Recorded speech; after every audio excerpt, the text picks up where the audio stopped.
Moving on to Robinson Jeffers. So the reason why I wanted to do these poems by Jeffers is, so this is now like two weeks in the making that I've been putting this off and have been giving you other things in between time. So a commentator and also writer in his own right. If you Google Andrew Geary, you will find his website. He does like reviews of films and whatnot. Also interested in poetry, has lots of good insights into various things arts related. So I recommend that, if you guys want to talk to each other, you should. Anyway, Andrew Geary made this comment a couple weeks back when I was doing the Dream songs.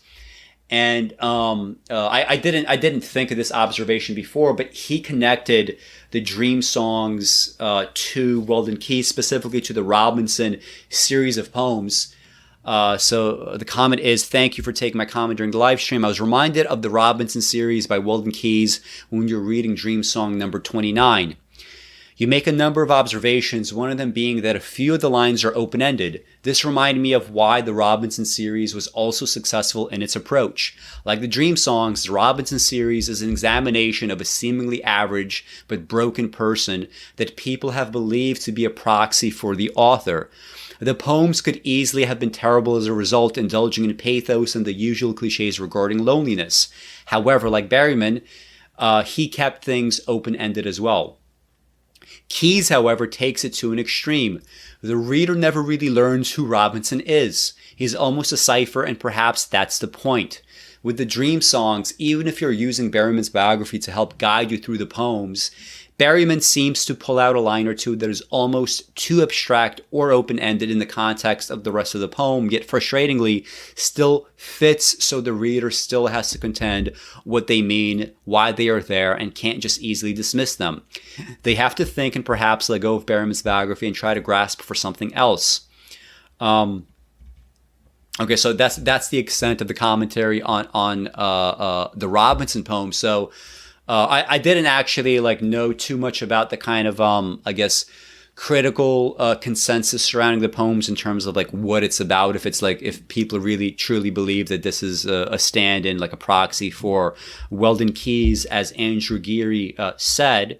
But let's just assume that's the case. It's also an interesting kind of little insight, right? I mean, this is kind of you see Robinson, right, in all these different contexts. Just like in the Dream songs, you see Henry doing all manner of things, appearing in different contexts as well.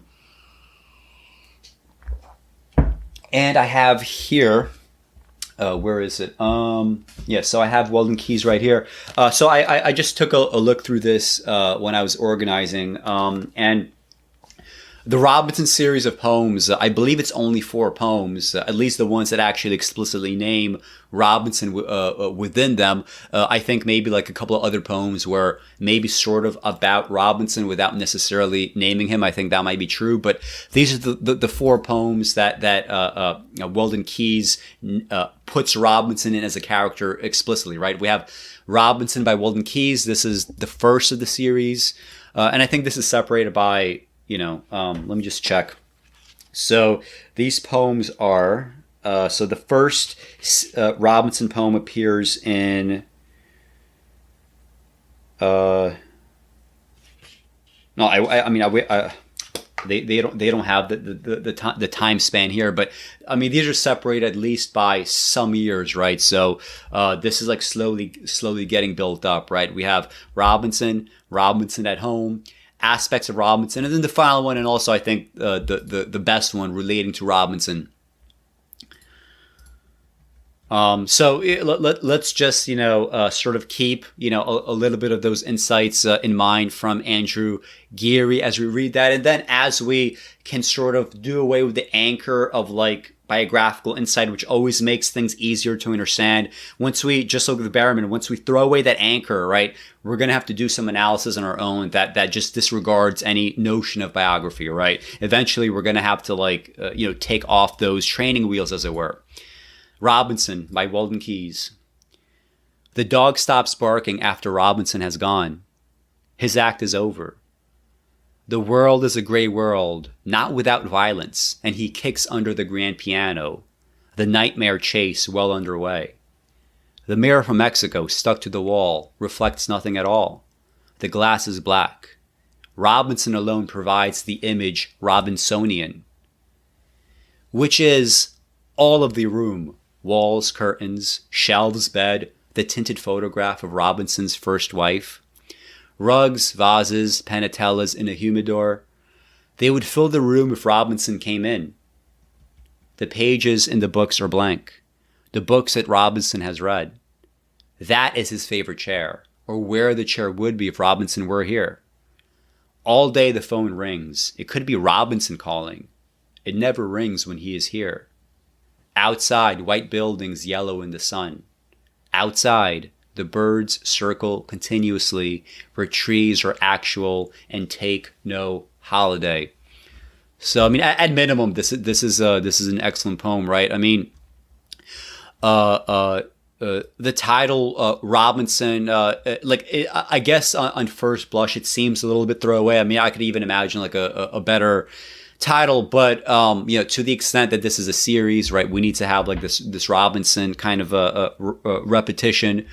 This thing, just kind of signals to us automatically where we are, right, in terms of like, I guess like the kind of like network of his poems, right.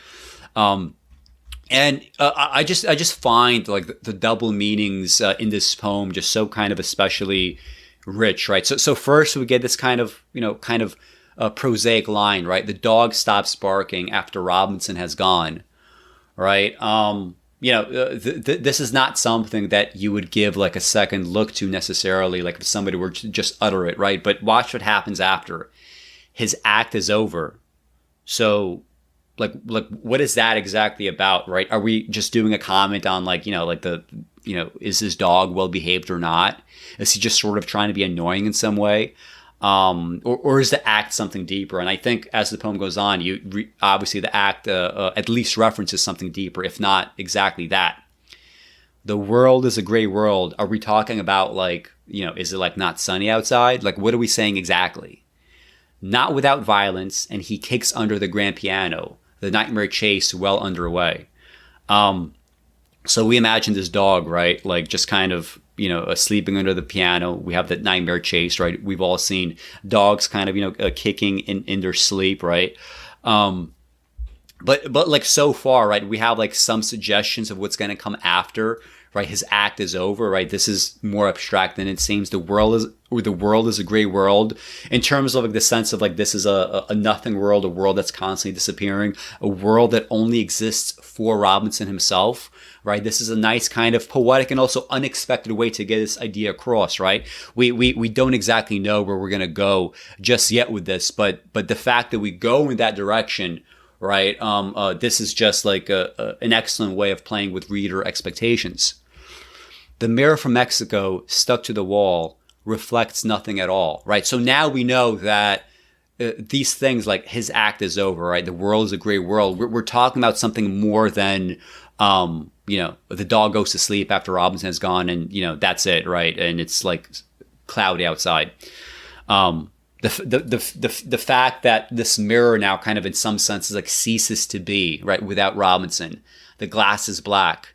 Robinson alone provides the image Robinsonian. Just imagine that. That's such a wonderful fucking description, right? Robinson standing in front of the mirror, right? The poet is describing that Robinson as providing that image Robinsonian to the mirror, right? And he alone is able to do that. And the fact that it's called the image Robinsonian, right? We take Robinson as like a character, as a human being, and we kind of abstract him away from all that. Now he's like a fucking concept, right? He's like, in some senses, like, a noun to control kind of like all surrounding nouns. I've always found that like a wonderful, unexpected thing that really like tells you like, wow, like that first stanza is really different from what I thought it would be. Which is of all the room, walls, curtains, shelves, bed, the tinted photograph of Robinson's first wife. I've always found that interesting, right? The tinted photograph of Robinson's first wife. What exactly is going on here? notice that for whatever reason, we're not saying ex-wife. So like why is this like the first wife? Like first implies there is some kind of second, either now or perhaps on the horizon coming. My first feeling is when you're reading something like this, you probably should like just the grammar like is going to default to, and conventions of meaning, it's going to force you to default to like imagining first as an implication of like something like coming after. Perhaps he's married now, but if you think like, okay, well, if he's married now, how could he have like a photo of his first wife, unless he's like, obviously like, maybe if somebody died, but it would also be kind of weird. Like even if like you're a widower, right? And you remarried, it would be kind of weird to just have like a photo of your ex-wife there, right, for everybody to see. And the fact that like we don't hear about the photo of the second wife, right? So if there is some kind of like, I don't know, de facto competition here, right? The fact that it's not referenced, I mean, does that tell us something about Robinson's like, like mental state, that like if everything here was the image Robinsonian, now we don't have it any longer. Like, is this a comment on his psychology, right? Rugs, vases, penatellas, and a humidor, right? They would fill the room if Robinson came in. So again, the sense that the world is existing for him. And maybe just like, like the mirror that is now black, like it's very possible that, this tinted photograph of Robinson's first wife, it might only appear only with Robinson's disappearance. And then you think, okay, what is the other layer of meaning there, right? Just like we have the black glass, right? And maybe when he comes into the room, right, they would fill the room, right? But maybe this image would look different, right? Maybe not. But the fact that we have like this changing imagery to begin with, we've already kind of opened up that door a little bit, right? We don't have to marry ourselves, no pun intended, to this kind of understanding, but like that avenue has been opened up a little bit. The pages in the books are blank. The books that Robinson has read, right? These words and these books, they're meaningless without a mind to apprehend them and put them to some kind of use, right? I mean, literally, right? Like if the books are just there to be read and you do nothing with these books except just accumulate knowledge after knowledge, bits of knowledge, it doesn't really mean anything, right? If you don't do anything with it. That is his favorite chair, right? I love this. That is his favorite chair, or where the chair would be if Robinson were here, right? So it's almost as if like these objects also kind of move in a sense, right? Without his presence.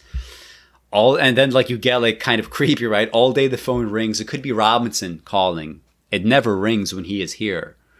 Outside, white buildings, yellow in the sun, right? Like, what does that mean? Almost like a photograph. Obviously, the most obvious image is going to be sunlight. Yellowing in terms like things are just kind of getting older, time is passing. Again, going back to Joel and Parrish and I discussing art and physics, we have this kind of sense of passage of time, like in the text itself. Outside, the birds circle continuously, where trees are actual and take no holiday, right? So this kind of internal world, right? This is Robinson's own kind of like, set of fixations and obsessions. So really, really lovely and interesting and mysterious poem. Second poem in the series, Robinson at Home. Curtains drawn back, the door ajar. All winter long, it seemed, a darkening began. But now the moonlight and the odors of the street conspire and combine toward one community. These are the rooms of Robinson, bleached, wan, and colorless this light, as though all the blurred daybreaks of the spring found an asylum here, perhaps for Robinson alone, who sleeps. Were there more music sifted through the floors and moonlight of a different kind, he might awake to hear the news at 10, which will be shocking, moderately. This sleep is from exhaustion, but his old desire to die like this has known a lessening. Now there is only this coldness that he has to wear, but not in sleep. observant scholar, traveler, or uncouth bearded figure squatting in a cave, a keen-eyed sniper on the barricades, a heretic in catacombs, a famed roue, a beggar on the streets, the confidant of popes. All these are Robinson in sleep, who mumbles as he turns, "There is something in this madhouse that I symbolize. This city, nightmare, black." He wakes in sweat to the terrible moonlight and what might be silence. It drones like wires far beyond the roofs, and the long curtains blow into the room. Another really nice poem. So let's just break it apart. Curtains drawn back, the door ajar. A little bit, prosaic. You don't exactly know what's coming. All winter long, it seemed, a darkening began. Right. This reminds me of that Wallace Stevens line in 13 Ways of Looking at a Blackbird. It was afternoon. No, it was evening all afternoon. Right. It was snowing and it was going to snow. Right. This sense of like this darkening, right? Like we have, like, obviously in the most literal sense, like in the winter time, especially like, in the specific parts of the world, obviously, right? The winter is known for like much darker days. We could have this like in a less literal sense, right? What is this darkening that begins, right? Is this going to get more sinister as we've sort of, come to expect from maybe the first Robinson poem, right? If this is like the Robinson as he is, right? You wouldn't expect the next poem to necessarily break all that much with like some of the tradition here. And we don't get that much of a break, right? But now the moonlight and the odors of the street conspire and combine toward one community, right? Like this kind of alliteration, right? And just kind of similar sounds like conspire, combine, right? The difference between M and N in Latin would be like the words and the context surrounding it, right? So it's very similar, right? Toward one community, right?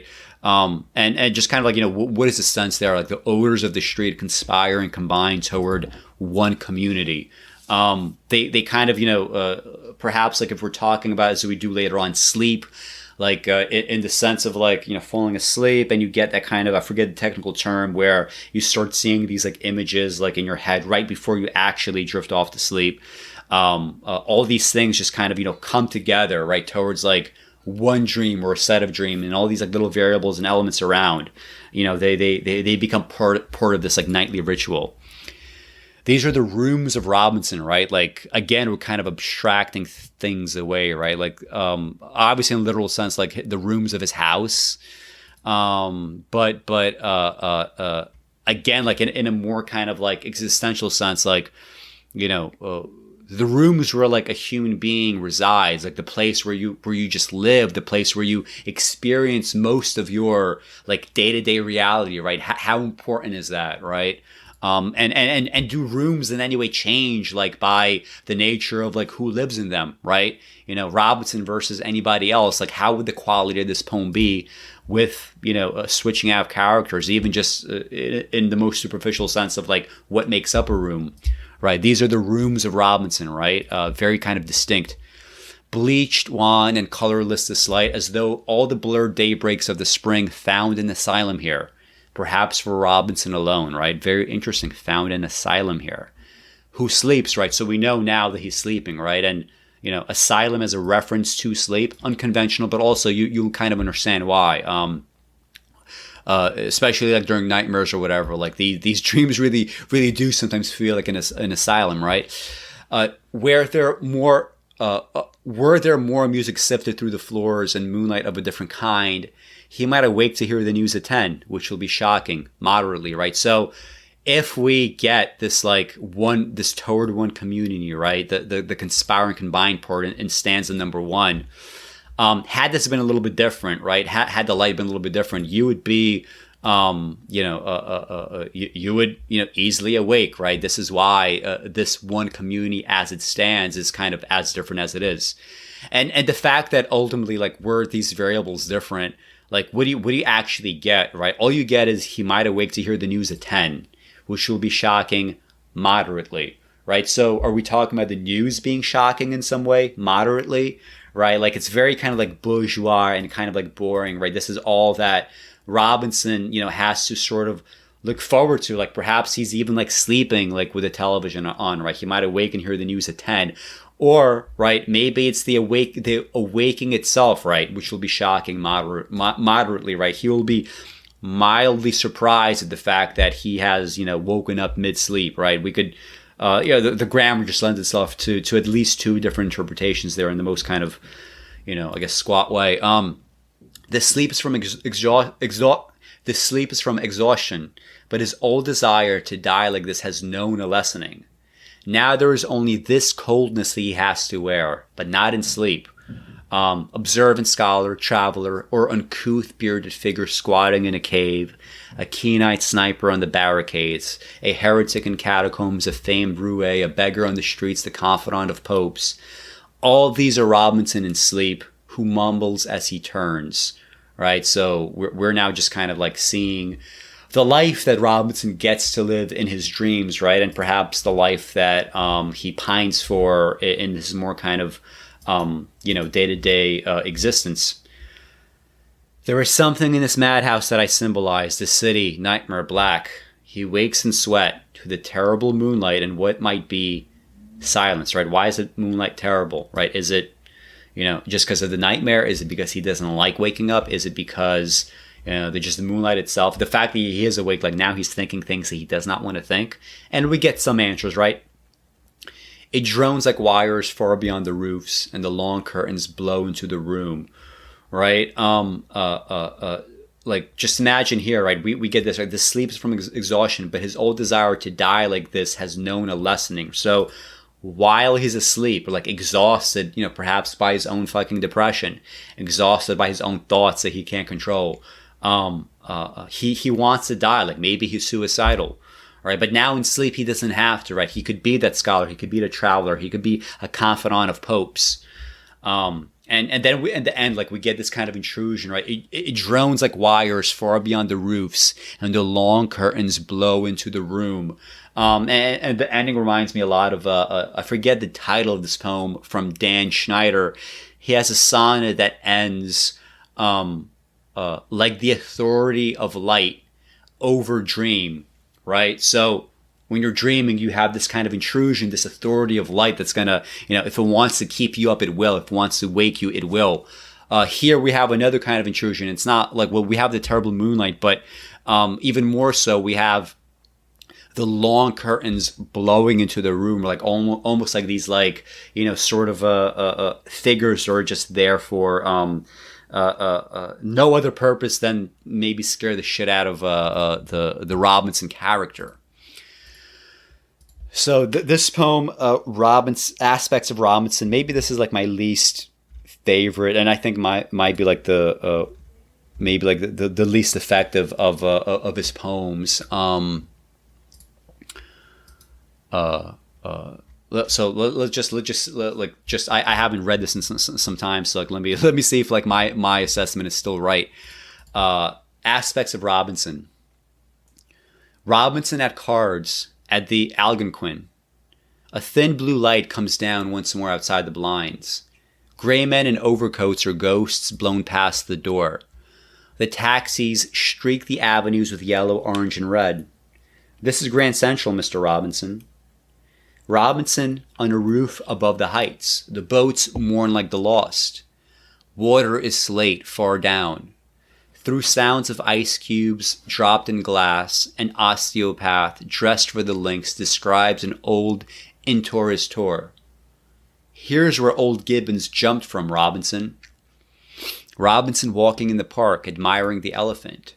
Robinson buying the Tribune. Robinson buying the Times. Robinson saying, "Hello, yes, this is Robinson. Sunday at 5. I'd love to. Pretty well. And you?" Robinson alone at Longchamp, staring at the wall. Robinson afraid, drunk, sobbing Robinson, in bed with a Mrs. Morse. Robinson at home, decisions, Toynbee or Luminol. Where the sun shines, Robinson in flowered trunks, eyes toward the breakers. Where the night ends, Robinson in East Side bars. Robinson in Glen plaid jacket, Scotch grain shoes, black four-in-hand and Oxford button-down, the jeweled and silent watch that winds itself, the briefcase, covered topcoat, clothes for spring, all covering a sad and usual heart, dry as a winter leaf. So I mean, it's definitely better than I remember. Maybe it was just too harsh. And I mean, this poem was just kind of like, let's see, this character that we've already kind of like built up, as perhaps like suicidal, as, depressed maybe in some way, as dealing like, just like with Henry, we never get to the bottom of like what that existential hurt is. We can sort of like, like we said, anchor some of the analysis, and just like with Berryman with, biographical sketches. But at this point, I feel like we don't even necessarily have to do that. We have, the image Robinsonian. We know what that amounts to, right? So now let's see him in all his like various little features, right? So Robinson at cards, right? Very kind of prosaic, doing nothing much at all. Then you have this like little poetic turn, right? A thin blue light comes down at once, or rather, a thin blue light comes down once more outside the blinds. Gray men in overcoats are ghosts blown past the door, right? So again, we're capturing something, right, of Robinson's perceptions here. It's not explicitly made to seem as if it's coming from Robinson, but so far, like in these three poems, we're getting a point of view that, again, just like the image Robinsonian, it's either a perspective that, perhaps it's too much to say that it is Robinsonian, but the over voice that says that, XYZ is Robinsonian, that thing is giving us like this other piece, right? Ghosts blown past the door. The taxis streak the avenues with yellow, orange, red, more kind of like, prosaic kind of, perhaps like personal boredom, like just watching things pass, not even having thoughts, like feeling empty maybe. This is Grand Central, Mr. Robinson, being like shook, right? Being shook into like fucking reality, right? Perhaps like you're saying the taxis streak the avenues because you yourself are in a taxi, right? Or Robinson himself is in a taxi, right? And this is the thing that brings him into reality, that snaps him in. Robinson on a roof above the heights, the boats mourn like the lost. Again, to the extent that there is something Robinsonian, right? This is like fitting with this character we're building up. Water is slate far down, right? What would you like think of that, right? Just imagining like, just I guess imagining what that would look like, right? Through the sounds of ice cubes dropped in glass, an osteopath dressed for the links describes an old intourist tour. Here's where old Gibbons jumped from, Robinson. So like we know that Robinson already is like a kind of like a suicidal wreck. The fact that this is like a detail that he hears, like, it doesn't seem like it adds up too much. But I mean, if we know what the Robinsonian, universe is, imagine like, being on this kind of tour and somebody like takes you somewhere and says, this guy, whoever Gibbons is, I don't know. By the way, this is where like this guy that you and I both know the name of for whatever reason. Maybe it's a celebrity at a time, maybe like whatever, I don't know. This is, by the way, where he committed suicide. Like imagine, as someone who like constantly thinks about, ending your life, imagine like hearing that from someone. Like it's so innocuous, like it's a joke to this other fucking guy who maybe has never thought of suicide, but it's not really a joke to you. It kind of cuts at you.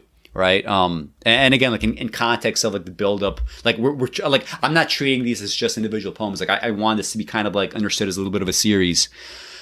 Robinson walking in the park, admiring the elephant. Robinson buying the Tribune. Robinson buying the Times. Robinson saying, hello, yes, this is Robinson. Sunday at 5. I'd love to, pretty well, and you. Robinson alone at Longchamp, staring at the wall.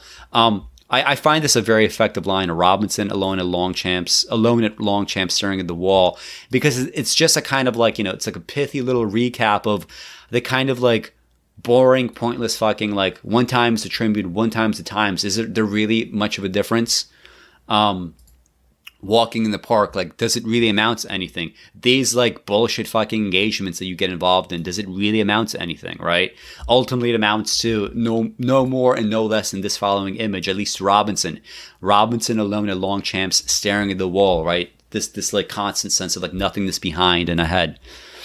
And then, to the extent that, we have multiple fulcrums here, but I think this is kind of like the most dramatic one, right? Robinson afraid, drunk, sobbing Robinson in bed with a Mrs. Morse. And also, you don't really expect that, right? Like Robinson afraid, drunk, sobbing. Like you sort of expect him to be alone, but instead, like he's with a married woman that is not his wife, most likely. Right? Robinson at home, decisions, Toynbee or luminol. I don't exactly know what this is referring to. Like luminol is that chemical that they use at crime scenes for like detection purposes.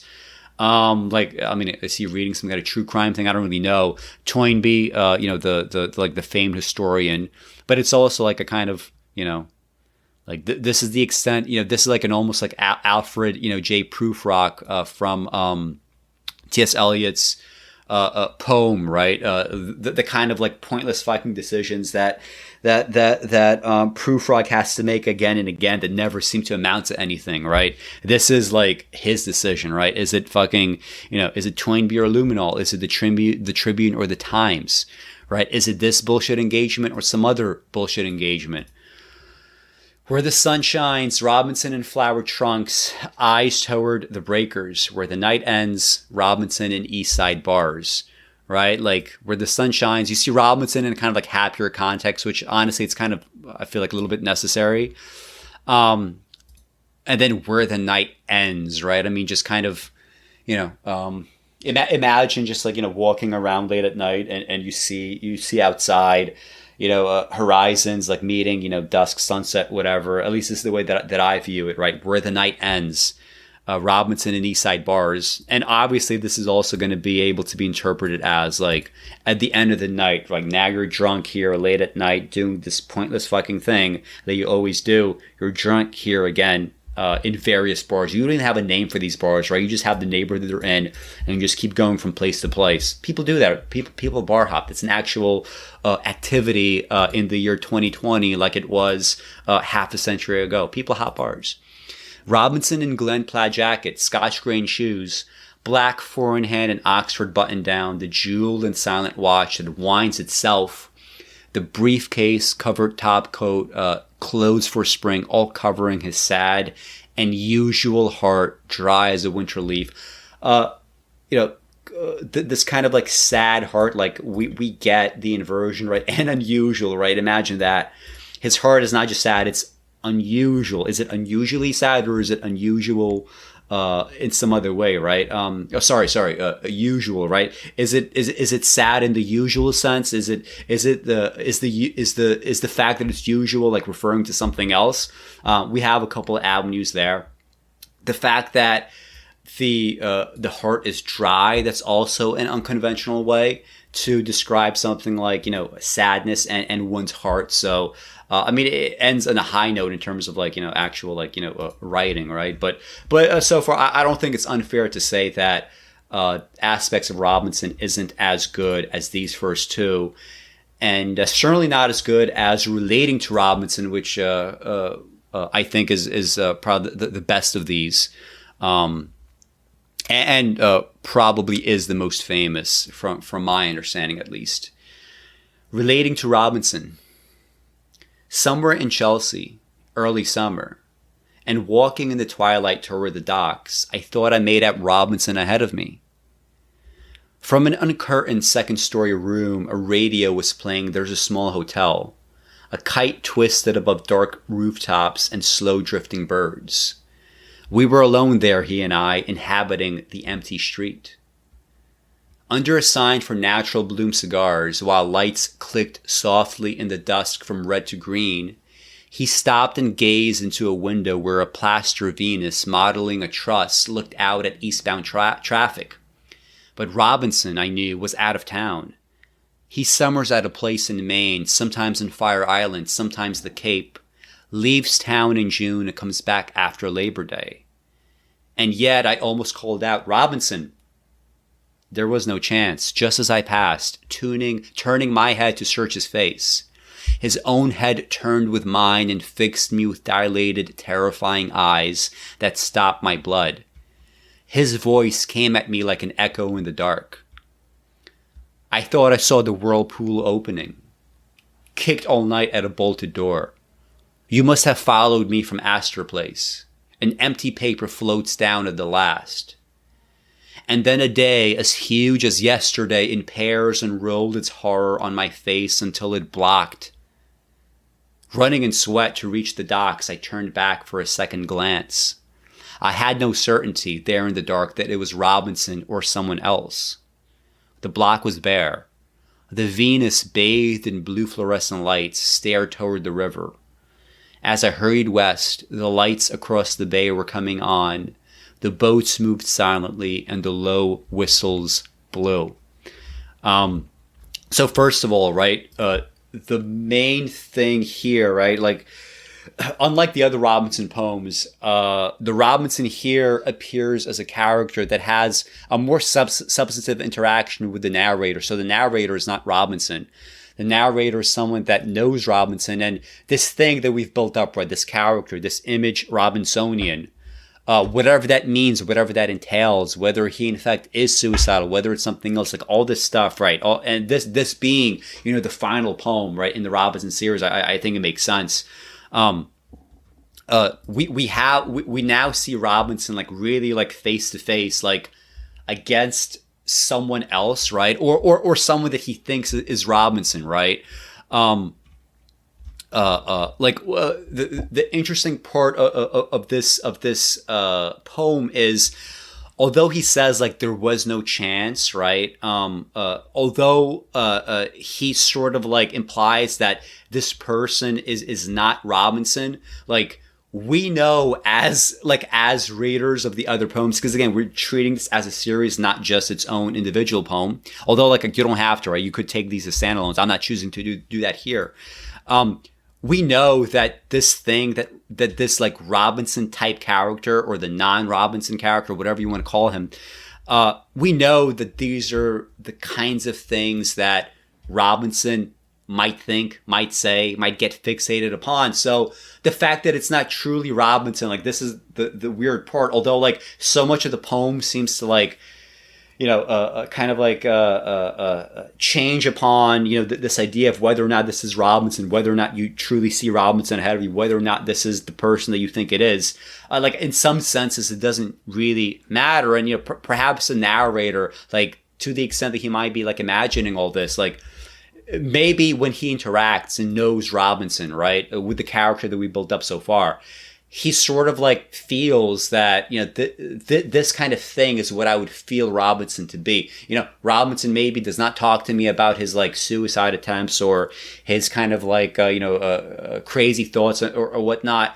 But just knowing Robinson and having him in my life, I know enough about him that this is a description of Robinson that I can, you know, believe to in fact be Robinson, right? And so to just go through some of the individual constituent parts, I'm getting a little bit, you know, I was supposed to be done 15 minutes ago, but we're going to finish this soon, guys. You have this kind of like prosaic start, right? Somewhere in Chelsea, early summer, and walking in the twilight toward the docks, I thought I made out Robinson ahead of me, right? Twilight, it could be mysterious, it could be a little bit sinister, but we don't really get, you know, too much of that sense, right? We just have like, you know, I thought I saw this guy that I knew, right? So just a slow kind of build up, right? From an uncurtained second story room, a radio is playing There's a Small Hotel. I don't know what the song is. Maybe it's famous, maybe it's not. Maybe this is just something that was famous at the time. Who knows? But it seems like, especially in a poem, right, where you have limited space, like this would hurt the poem, but it really doesn't, right? It just allows you to sort of just kind of, you know, situate yourself right there. This narrator, right, that sees this thing before him, to him, like, this is important, right? This song, right? He knows it to be something. He knows it enough to be able to name it. He knows it enough to be able to hear it and say what it is. So we situate this person in a very kind of specific place. A kite twisted above dark rooftops and slow drifting birds. We were alone there, he and I, inhabiting the empty street, right? This is a kind of like, you know, imagine almost as if like everything else is empty, right? Like this is what it's saying. Like you're not just standing there, you're literally inhabiting it, right? You're like, you know, two organisms like almost facing off. The two leftovers of something, like who knows exactly where we want to take that interpretation. But again, we're just like, we're always here like to open up some avenues, right? If something sounds like it's going to be good and we have reason to open up these avenues, we're going to do that. Under a sign for Natural Bloom Cigars, while lights clicked softly in the dusk from red to green, he stopped and gazed into a window where a plaster Venus modeling a truss looked out at eastbound traffic. We get more and more of this kind of prosaic stuff, right? We just have like, you know, a viewer, a glancer, all these like details that, you know, to the narrator, perhaps even to Robinson, might be meaningful. But to us, it's just kind of like, it's just these like, it's things that we can imagine, but they're also kind of like floating away, right? We have to sort of do, you know, a lot of work to make them relevant to us, right? Why do we give a shit about the scene? And you have this like wonderful like parenthetical phrase, right? But Robinson, I knew, was out of town. He summers at a place in Maine, sometimes in Fire Island, sometimes the Cape, leaves town in June and comes back after Labor Day. So we've had like some hints of the image Robinsonian, who this character is, what he's about. Here we have like a better sense of like, you know, he's well-to-do, but still for whatever reason, like he has all these like personal problems, you know, to be able to like, you know, to summer in a place in Maine, right? To summer in Fire Island, to summer in the Cape, right? To be able to like leave your work in June and come back after Labor Day, right? He's either like maybe perhaps like a professor of some sort, which would coincide with some of the schedules. Maybe he's something else. But the fact that we have this like parenthetical phrase that's like telling you that, hey, like this thing that we're building up, this Robinson, like I want to see Robinson, I want to talk to Robinson, and knowing thus far in the series what Robinson is and who Robinson is, like this thing just kind of comes out of nowhere and is there to like to put a stop to that interpretation for whatever reason, right? And yet I almost called out Robinson, like against like your better judgment. And of course, like we get the most famous part of the poem. There was no chance, just as I passed, turning my head to search his face, his own head turned with mine and fixed me with dilated, terrifying eyes that stopped my blood. His voice came at me like an echo in the dark. I mean, that's a very pithy way of producing some kind of image of fear. And of course, what do we get? We get exactly the image Robinsonian that we've been building up. I thought I saw the whirlpool opening. What is that about? Kicked all night at a bolted door. You must have followed me from Astor Place, right? Almost like accusing. An empty paper floats down at the last. And then a day as huge as yesterday impairs and rolled its horror on my face until it blocked. Right? So whether or not this is in fact Robinson, we don't actually get he says like I had no certainty like who this was, right?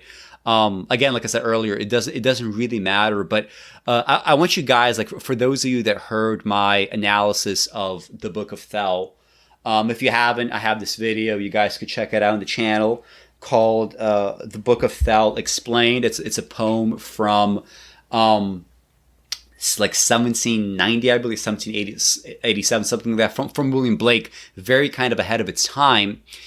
And the most famous part of it is the end where Thel, who's this kind of like, you know, naive kind of, I guess, girl walking around, she's called like a maiden or something.